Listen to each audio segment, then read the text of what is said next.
You ask Tiger to solve. This deals with linear equations with one unknown. The final result is u equals 5. Let's solve it step by step. Group all u terms on the left side of the equation. Subtract 9u from both sides. Group like terms.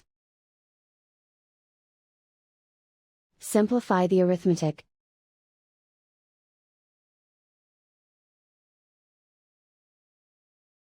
Group all constants on the right side of the equation.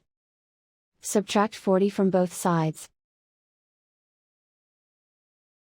Simplify the arithmetic.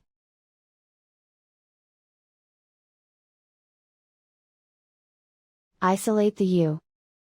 Divide both sides by -8. Cancel out the negatives. Simplify the fraction.